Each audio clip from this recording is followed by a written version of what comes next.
നിങ്ങൾ ആലോചിച്ചിട്ടുണ്ടോ, ഈ ഭൂമിയിൽ കുറച്ചാൾക്കാർ മാത്രം എന്തുകൊണ്ടാണ് വിജയിക്കുന്നത്?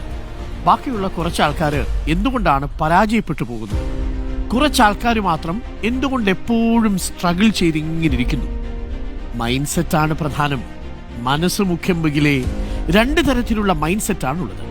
ഒന്ന്, ഇതൊന്നും എന്നെ കൊണ്ട് സാധിക്കില്ല എന്ന് വിചാരിക്കുന്ന ആൾക്കാരും, മറ്റൊന്ന്, ഇതൊക്കെ എങ്ങനെയെങ്കിലും സാധിച്ചെടുക്കണം എന്ന് ചിന്തിക്കുന്ന ആൾക്കാരും.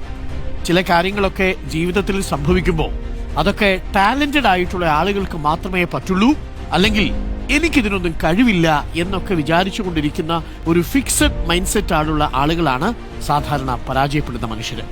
അവരാണ് എപ്പോഴും സ്ട്രഗിൾ ചെയ്യാൻ വിധിക്കപ്പെട്ടവർ.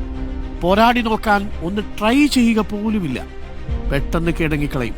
എന്നെ കൊണ്ട് അതിന് സാധിക്കില്ലെന്ന് ആദ്യമേ ഫിക്സ് ആക്കി വെച്ചതാണ്. എപ്പോഴും പരാതി പറഞ്ഞ് മറ്റുള്ളവരെ കൂടി പിന്നോട്ട് വലിക്കാനേ ഈ മൈൻഡ് സെറ്റ് ഉപകരിക്കും. നമ്മൾ സാധാരണ അതിന് പറയുന്നത് ക്രാബ് കൾച്ചർ എന്നാണ്. ഞണ്ടിനെ പോലെ ഒന്ന് കരകയറാൻ ഒന്ന് ശ്രമിച്ചു തുടങ്ങിയാൽ ആ നിമിഷം കാലുപിടിച്ച് താഴും. പകരം നമ്മൾ ഗ്രോത്ത് മൈൻഡ് സെറ്റ് ഉള്ളവരാവണം. ഫിക്സഡ് മൈൻഡ് സെറ്റ് ഉള്ളവരല്ല, ഗ്രോത്ത് മൈൻഡ് സെറ്റ് ഉള്ളവർ. എന്തെങ്കിലുമൊക്കെ വെല്ലുവിളികൾ വന്നാൽ അതെങ്ങനെ സാധ്യമാക്കാം എന്ന് ചിന്തിക്കണം. ധൈര്യപൂർവ്വം ലൈഫിനോട് ഫൈറ്റ് ചെയ്യണം. വേറെ ഒരാൾക്ക് ചെയ്യാൻ പറ്റുമെങ്കിൽ എനിക്കും ചെയ്യാൻ പറ്റും എന്ന് വിശ്വസിക്കണം. ദൈവം അവർക്ക് കൊടുത്തിട്ടുള്ളത് പോലെ തന്നെയാണ് നമുക്കും തന്നിരിക്കുന്നത്.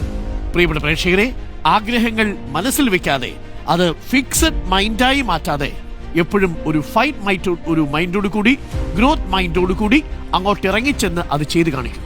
ചെയ്താൽ, ജയിച്ചാൽ നമ്മൾ ആഗ്രഹിച്ചത് നേടും. തോറ്റുപോകുമെന്ന പേടിയില്ല. ഇനി തോറ്റാലും ഒരു കുഴപ്പമൊന്നുമില്ല. ജീവിതത്തിൽ തോറ്റു പഠിക്കുന്ന പാഠങ്ങളോളം വലുത് ഒരു വിദ്യാലയത്തിലും പഠിപ്പിച്ചിട്ടില്ല പ്രിയപ്പെട്ട പ്രേക്ഷകരെ. അതുകൊണ്ട് 1, 2, 3, 4 അതോ തുടർച്ചയായിട്ട് തോറ്റുകൊണ്ടിരുന്നാൽ പോലും നിങ്ങൾ അനുഭവങ്ങളുടെ വലിയ സർവകലാശാല സ്വന്തമാക്കി കഴിഞ്ഞു എന്ന് കരുതിയാൽ മതി. പിന്നെ ലോകത്ത് ആരെ നമുക്ക് ബോധിപ്പിക്കാനുള്ളത്?